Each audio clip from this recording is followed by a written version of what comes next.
Bien, que Dios les bendiga. Vamos a buscar nuestras Biblias en el libro de Lamentaciones. Libro de Lamentaciones, capítulo 2, capítulo 3, versículo del 21 al versículo 23. Libro de Lamentaciones, capítulo 3, versículo del 21 al versículo 23. ¿Todos lo tienen? Amén. Este capítulo 3 comienza con un subtítulo descriptivo que dice: esperanza de liberación por la misericordia de quién? De Dios. De Dios. Dice la palabra del Señor en este capítulo 3, versículo 21. Esto recapacitaré. ¿Alguien bien esto? Esto recapacitaré en mi corazón. Por lo tanto, esperaré.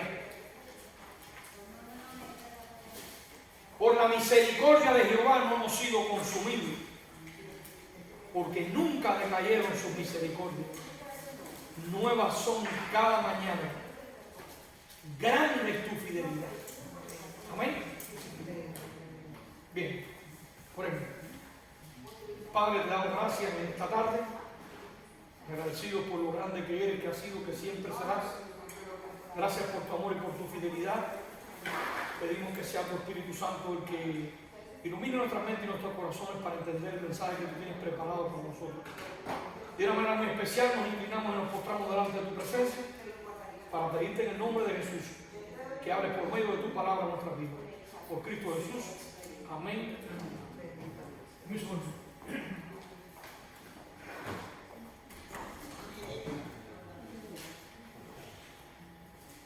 Bien, vamos a comenzar en esta clase en la tarde de hoy con el título Cuando todo se derrumba en nuestras vidas. Ese va a ser el título de la clase en esta tarde, y permita el Señor que al terminarlo seamos capaces de interiorizar en nuestra vida la importancia que tiene la Biblia y el Dios de la Biblia, para entender que vamos a pasar por diferentes vicisitudes y problemas en la vida, pero como dijera el salmista en el Salmo 23, que aunque andemos en valle de sombra de muerte, no temeré mal alguno, porque tú estarás conmigo. Y esto es muy importante, esa realidad que la presencia de Dios está en medio de quién? Nuestro. Vamos a hablar acerca de este título y vamos a estar enmarcados en Lamentaciones capítulo 3, versículo del 21 al 23, donde tengo una idea central y es la soberanía de Dios en medio del dolor. Amén. ¿Cuántos creen que Dios es omnipotente? Amén. ¿Y cuántos creen que Dios es omnisciente? Amén. Si Dios es omnipotente y omnisciente, entonces la salvación. ¿Cuándo comenzó la salvación? ¿En el conocimiento o en el decreto? Es muy importante que entendamos esa realidad, porque si es en el decreto de Dios, no hay un versículo en la Biblia, en ninguna parte, que hable del decreto de Dios pensando en las acciones de los hombres. Siempre que se tratan los decretos de Dios, se trata sobre las personas. O sea que es muy importante entender esta realidad, porque Dios cuando decreta tiene que ver siempre con el individuo, nunca con las acciones. O sea, hay que entender un poco la soberanía de Dios y la responsabilidad humana. No me voy a meter ahí, pero se lo voy a dejar un poquito en la mente, porque en el decusar del tiempo vamos a entrar a estos conceptos que son muy importantes, entender la realidad. Somos predestinados, pero ¿cuándo fuimos predestinados? En el preconocimiento de Dios o en el decreto. Eso es muy importante. Todo el mundo entiende que fuimos predestinados. Los que conocen la Biblia. Los que no conocen la Biblia siempre están cuestionando. Pero es importante que entendamos esta realidad. No es el tema mío hoy, pero quiero que nosotros entendamos esa realidad. Porque la Biblia tiene temas muy profundos para entender este concepto. Podríamos hablar del supralaxarianismo y del infralaxarianismo. Dos cosas un poquito más profundas que vamos a llegar con el tiempo.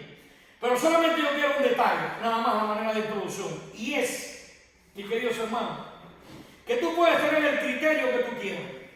Tú puedes tener la preferencia personal que tú quieras. Tú puedes tener la preferencia institucional que tú quieras. Pero tiene que respaldarlo por los absolutos bíblicos. ¿Qué dice la Biblia? No yo pienso, yo creo, a mí me enseñaron la Biblia dice, punto. Y ahí es muy importante que entendamos esta realidad. No sé si ustedes han visto, pero en el curso de este tiempo hemos estado hablando acerca de temas que tienen que ver con las crisis, con el dolor, con las pruebas, con las tormentas en la vida. ¿Por qué razón? Porque si somos sinceros, estamos viviendo en un mundo tan desesperante, tan perturbador, que si usted va a la casa de los hermanos y antes usted veía los tocadores de las casas, por decirlo así, no está el espejo y está la... ¿cómo se llama este? Donde ponen la gente la ropa y esas cosas, el gavetero. Porque mira que cuántas palabras hay, no lo entiendo ninguna. La consola es la mesa que no pone entrada. La cómoda, decimos nosotros cubanos. En la cómoda, ¿no? Pero casi siempre en la cómoda nosotros nos encantaba poner un espejo y nos encantaba poner ¿qué cosa? Los perfumes. La foto, no sé. Y somos sinceros, hoy en día hemos comprado en Amazon una tirita así que dice lunes, martes, miércoles, jueves y viernes. El lunes me toca esta pastilla, el martes me toca esta pastilla, el jueves esta pastilla, el viernes esta pastilla. Estamos en pastilla. ¿Es verdad o no es verdad?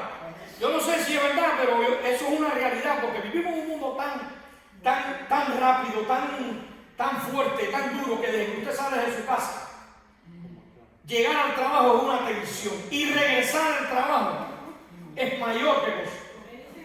Tensión. ¿Por qué razón?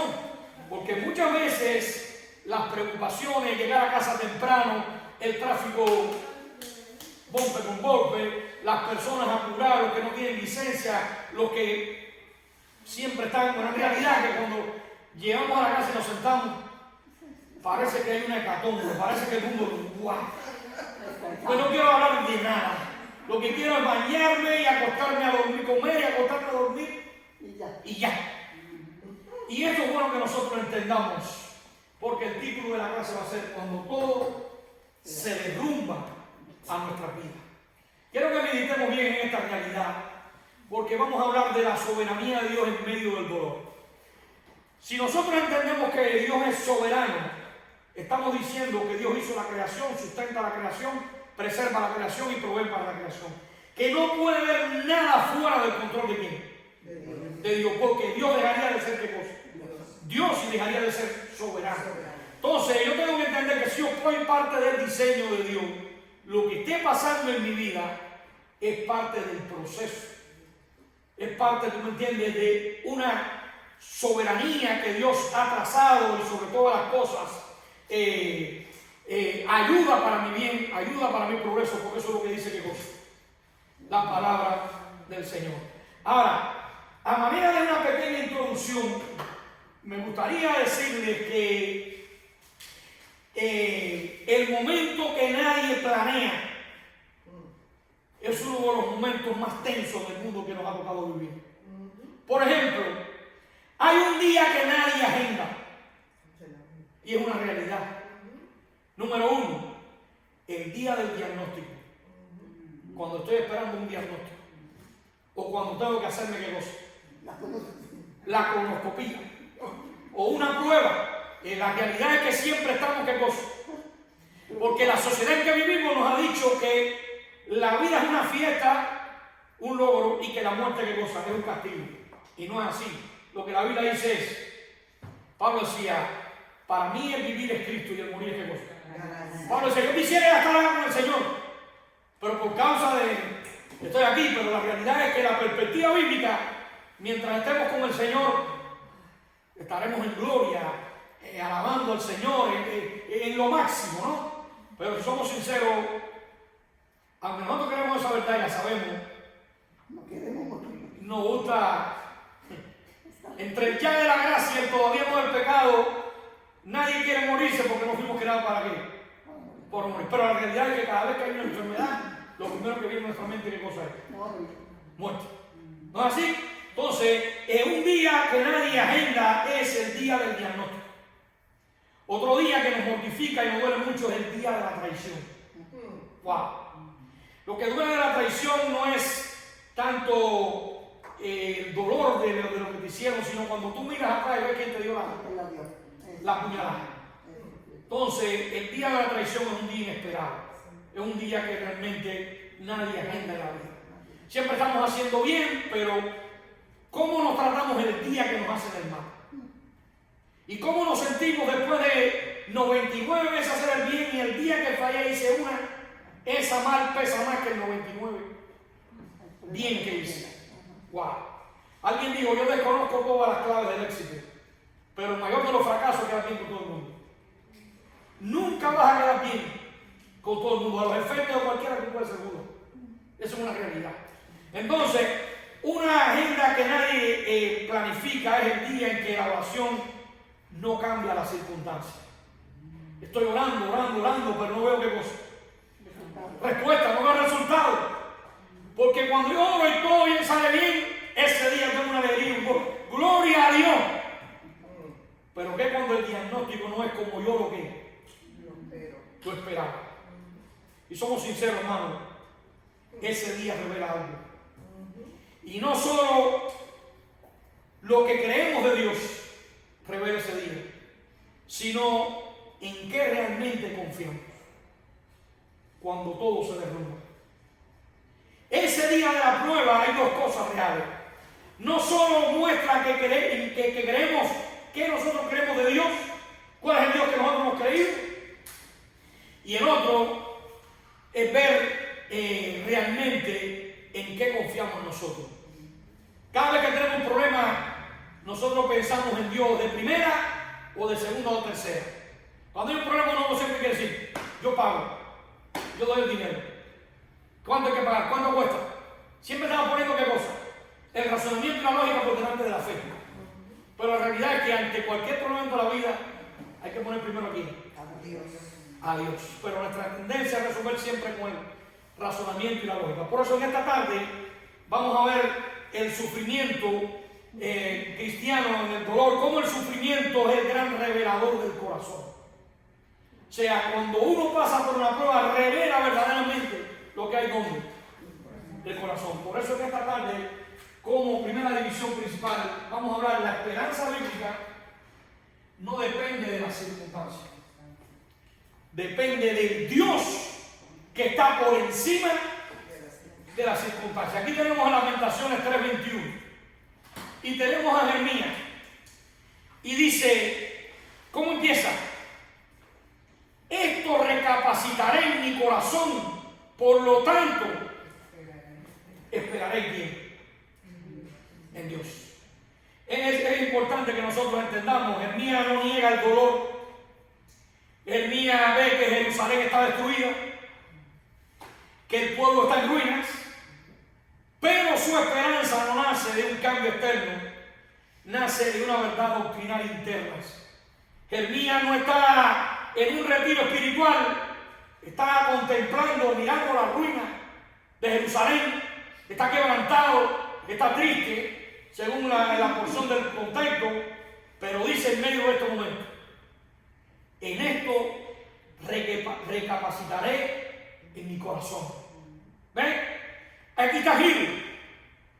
No cambia la ciudad, cambia el enfoque de su corazón. Entonces, lo que hace que una persona se sienta mal en la vida no es el problema ni la circunstancia, es la manera de pensar ante los problemas y las circunstancias.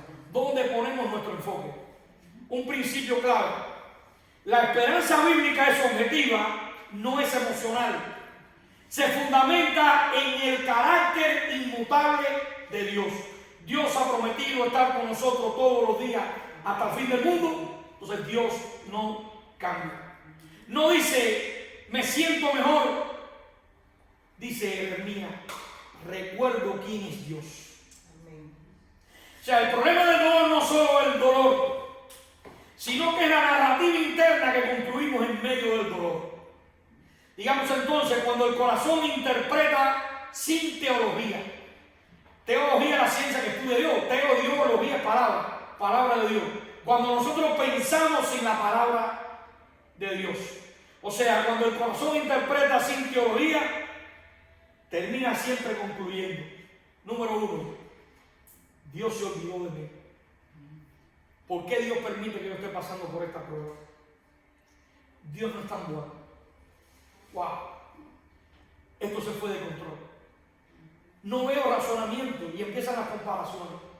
Pero aquel que ha hecho tanto daño, ¿verdad? Y yo que siempre lo que he hecho es ayudar, ¿verdad? Y mira lo que estoy pasando. Wow. Cuando se interpreta el momento sin teología, muchas veces sacamos a Dios de qué? De la ecuación. Y una ecuación que no ponga a Dios, la cuenta no va por ningún lado. Lo ven aquí claro. Tenemos aquí una multiplicación de 56 por 54. ¿Y cuánto da? ¿Qué tiempo usted puede resolver esa situación? Lo más fácil que usted puede en la vida. Solamente usted lo que tiene que multiplicar es 6 por 4 y 6 por 5. Ya tiene la respuesta. ¿Ven? Usted puede decir 5 por 8 y 8 por 2. Ya tiene la respuesta. Cuando ponemos a Dios en la ecuación, siempre hay respuesta. Porque a los que aman a Dios, todas las cosas ayudan a bien. Ahora, si no ponemos a Dios en la cuenta, elevemos X, despejemos Y, agrupamos términos semejantes, sacamos raíz cuadrada, al final matan al tipo y la mujer se queda con el dinero. La cuenta no va por ningún lado. Eso es una realidad. Entonces, miremos bien, mis queridos hermanos, porque la esperanza no nace de sentir alivio en medio de las circunstancias. Nace de recordar que Dios es un Dios de pacto que guarda sus promesas. Y si Él ha prometido un concepto lineal, yo estoy con vosotros todos los días hasta el fin del mundo, en medio del dolor, en medio de la prueba y enfermo de la enfermedad, Él está contigo. Ahora, esa es la verdad bíblica, pero la perspectiva de nosotros no es tan teológica. Por lo menos a mí me pasa, cuando a mí me enseñan una jeringuilla, se me olvida la teoría. Es la verdad. No puedo hacerme el espiritual. Yo no puedo decir, ay Señor, ayúdame, que no. Cuando a mí me ponen la mocha de Sandokan hacia adelante, tiemblo, me desmayo, no veo la teología hablando en ese segundo. Entonces vamos a ver el segundo punto de la clase. 10. Dios es soberano absolutamente en el que. Sí, que Dios está en medio de la prueba, Dios está en medio del dolor de sus hijos. Lo único que digo, glorifica a Dios en medio de la enfermedad. ¿Por qué? Porque Dios tiene propósito, porque Dios es absolutamente 100% fiel. Nunca fallado y nunca qué. Job en el capítulo 1, versículo 2. Miremos bien en el libro de Job. Satanás no actúa autónomamente. Dice que viene y se presenta delante de quién. Y él debe de pedir qué cosa. Permiso. Entonces nada ocurre fuera del decreto divino. En el libro de Job, Satanás entra, pero no irrumpe. Él se presenta. Nada ocurre fuera del permiso soberano de Dios. Por lo que pudiéramos decir como punto clave, si el sufrimiento escapara del gobierno de Dios, escaparía también de su designio, de su decreto, de su plan y de sus propósitos. Y Dios es un Dios de propósito. Albert decía, Dios no juega a los dados. Es decir, que en este mundo hay propósitos, hay decretos, hay designios. Dios obra conforme al diseño de su voluntad, no de la tuya. Entonces, un universo parcialmente gobernado, parcialmente sería un universo aterrador. ¿Por qué? Porque habrían cosas fuera del control de quién. De Dios. Pero el trono no tiembla cuando tu mundo se derrumba. El trono no tiembla cuando tu mundo tiembla. Dios está centrado en el trono. Entonces, una verdad doctrinal de aquí de este pasaje de Lamentaciones es: si Dios no solo permite el sufrimiento, lo importante es aprender que Él gobierna por encima de las circunstancias y del sufrimiento. Entonces la palabra enfatiza: si Dios no fuera soberano en el dolor, no habría esperanza en el dolor. Un Dios que solo reacciona, no consuela. Y un Dios que decreta y no gobierna, deja de ser, ¿qué cosa? Soberano. Entonces tenemos que incluir en la ecuación: Dios consuela, Dios restaura, Dios protege, Dios ayuda, Dios capacita, Dios da vida, Dios está en control, Dios tiene propósito y Dios tiene, ¿qué cosa? Designio. Entonces miramos el tercer punto de la clase, sería: cuando la vida no tiene sentido, Dios sigue siendo Dios fiel. Wow. Hay un libro que se llama Afianzándose en los caminos de Dios, aun cuando lo que Dios hace no tiene sentido. Dios siempre tiene sentido en todo, pero esa es la ironía del libro. Me gustaría que lo compraran. Es un libro tremendo. ¿Por qué? Porque hay momentos en la Biblia, en nuestra vida, que pasan, que a veces es difícil. Y hay un escrito que es: nunca pensé que el sufrimiento llegaría a mi vida después de haber sido, ¿qué cosa? Cristiano. Y somos sinceros, creemos que cuando somos cristianos ya no nos va a pasar, ¿qué cosa? Nada. Y Job era justo, recto, perfecto, temeroso de Dios, apartado del mal. Calificativo que tenía Dios, ¿de quién? De Job. Y sin embargo, miren todo lo que pasó Job. Es difícil. Ustedes pueden ver muchos ejemplos en la Biblia para que vean que los grandes hombres de Dios. ¿Cómo estaría Jeremías en la cisterna? Qué cómodo estoy aquí. Mira el pecado, mira las ranas, mira el fango. Qué rico, estoy a pululo, estoy en la comodidad. ¿Dónde está Dios? Si yo lo que dije, lo que tú me dijiste que dijera. Wow. José, Abraham, Isaac, Jacob, José, Job, Ruth, todos los grandes hombres de Dios tuvieron que pasar por qué? Por momentos difíciles. Sabía que lo metieron en un tronco y después lo picaron con un serrucho por el medio. ¡Wow! ¿Dónde estaba Dios ahí? Es la pregunta que hace el incrédulo. Cuando no tiene sentido la vida. Mis queridos hermanos, esto es importante que nosotros entendamos esta realidad. Cuando la vida no tiene sentido, Dios sigue siendo fiel. Isaías 55, versículos 8 y 9, es muy importante para esta porción. Isaías 55, 8 y 9. ¿Alguien me lo puede leer? Rápido. Isaías 55, versículo 8 y 9.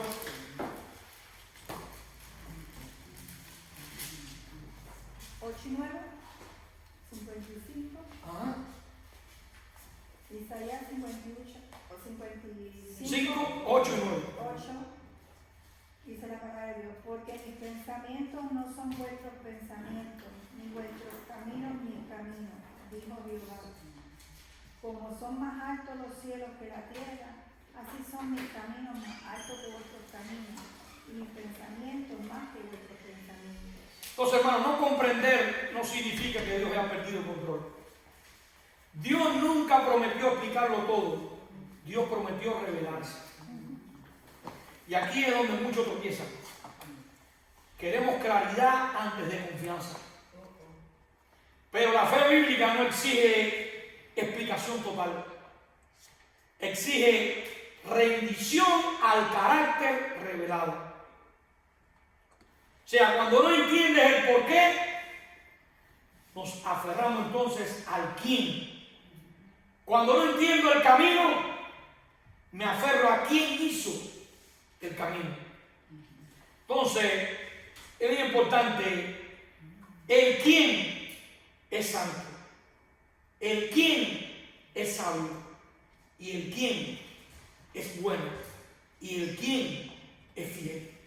Y aquí yo sería claro: la fe no sigue explicación, la fe exige sumisión a la revelación de Dios. Dios no está obligado a explicarte el por qué, pero ya te reveló el quién. Y el quién cambia toda la perspectiva. Así que miremos la gracia sostiene al creyente en medio del dolor. Wow. Dije que había 3 palabras claves en la Biblia: amor incondicional, misericordia y gracia. Esas 3 palabras solamente se le pueden aplicar a uno que no las merece.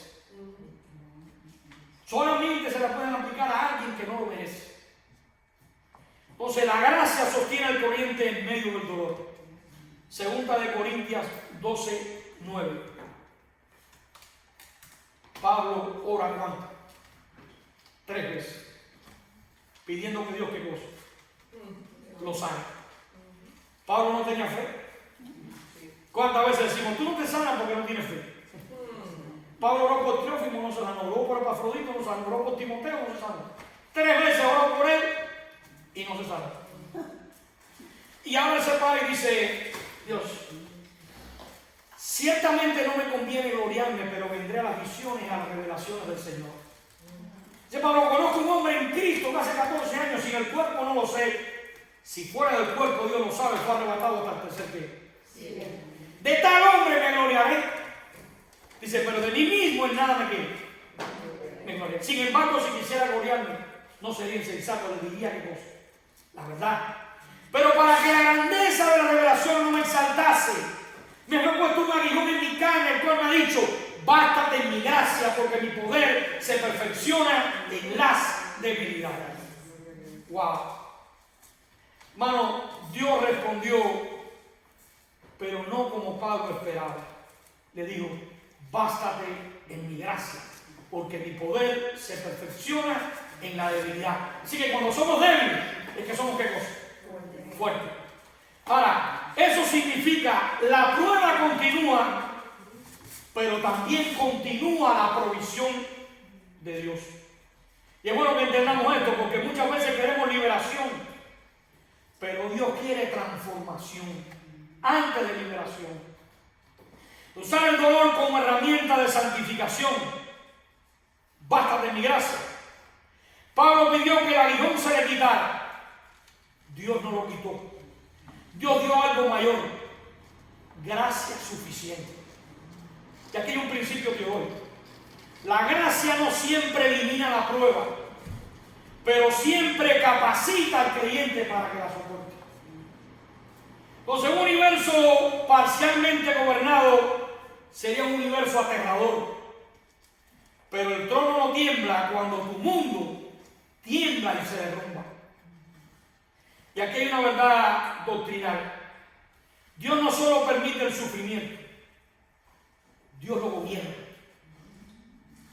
Dios no solo permite el sufrimiento, Dios lo gobierna. La palabra aquí enfatiza, si Dios no fuera soberano en el dolor, no habría esperanza en el dolor para ningún creyente. Porque un Dios que solo reacciona y no consuela es un Dios que decreta y gobierna sin autoridad. Entonces es muy importante, hermano, que nosotros entendamos esta realidad. Y sería, la presencia de Dios es más grande que la prueba. La presencia de Dios es más grande que la prueba. Texto clave, Romanos 8, 28 al 39. ¿Quién nos separará del amor de Cristo? ¿Tribulación, angustia, persecución, peligro o espada, ángeles, principados, ni lo presente, ni lo profundo, ni lo ancho, ni lo porvenir, ni ninguna cosa creada, ni tú mismo, nos podrá separar del amor de Dios que cree en Cristo Jesús? Hermanos, nada puede separar al creyente del amor de Dios. Dice Pablo, ni tribulación, ni angustia, ni muerte. Aquí no se promete comodidad, se promete seguridad eterna. Nada, ni pérdida, ni fracaso, ni enfermedad, ni muerte. Así que, hermano, la presencia no descansa en tu firmeza, descansa en el decreto eterno de Dios. El amor que te eligió es el amor que te sostendrá. Porque la seguridad no está en el terreno, está en el decreto eterno. Y aquí es bueno insistir en esta verdad. La perseverancia del creyente no descansa en su fuerza, sino en la fidelidad de un Dios soberano.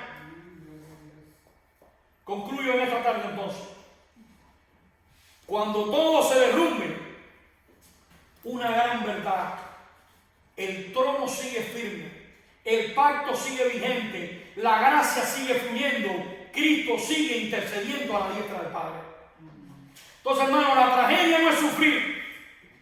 La tragedia sería sufrir sin conocer al Dios soberano que gobierna incluso en el dolor y en la prueba. Repetiremos: cuando todo se derrumbe, Dios no ha perdido el control. Dios está sentado en el trono. Dios no ha abandonado a su pueblo. Dios no ha agotado su gracia. Entonces, la verdadera tragedia no es sufrir, hermano. La verdadera tragedia sería sufrir sin conocer al Dios verdadero y soberano. Hagamos unas aplicaciones pastorales aquí en esta parte. Número 1.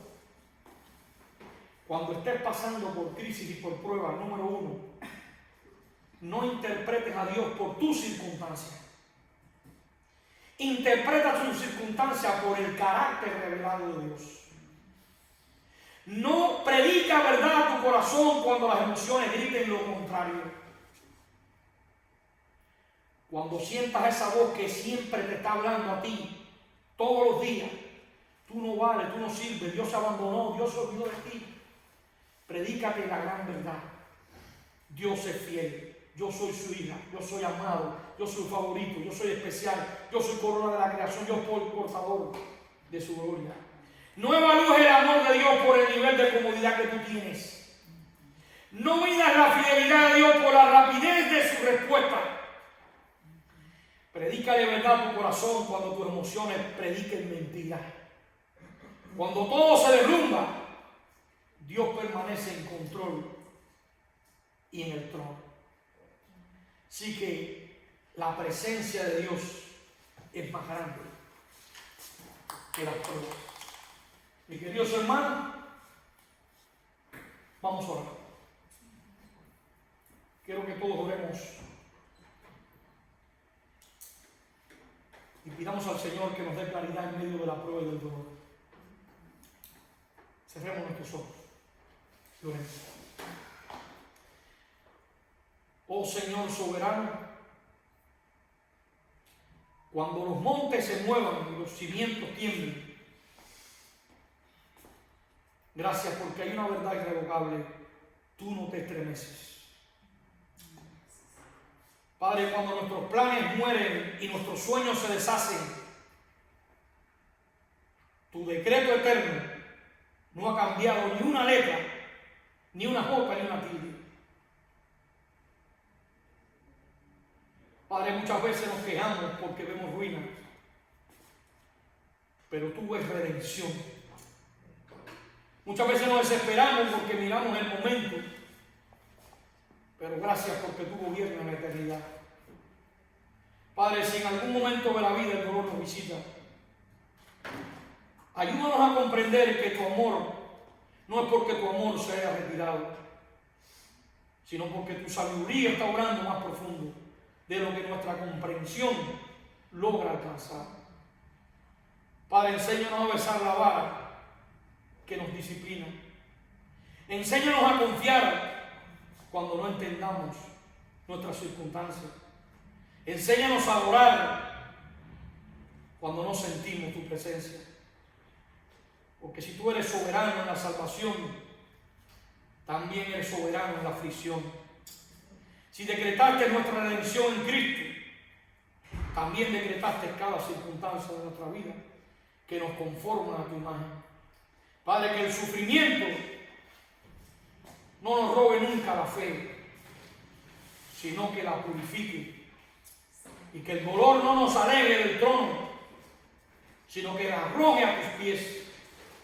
Y que cuando todo se derrumbe a nuestro alrededor, que nuestro corazón pueda decir: Señor, el Señor dio, el Señor quitó, sea el nombre del Señor bendito. Porque nuestro refugio no es la estabilidad terrenal, sino el carácter inmutable de nuestro Dios. Y aunque el mundo caiga, aunque el cuerpo falle, aunque el futuro sea incierto, tú sigues siendo fiel, tú sigues siendo digno de toda oración y alabanza. Aleluya, gloria a Dios, amén. Que Dios le bendiga.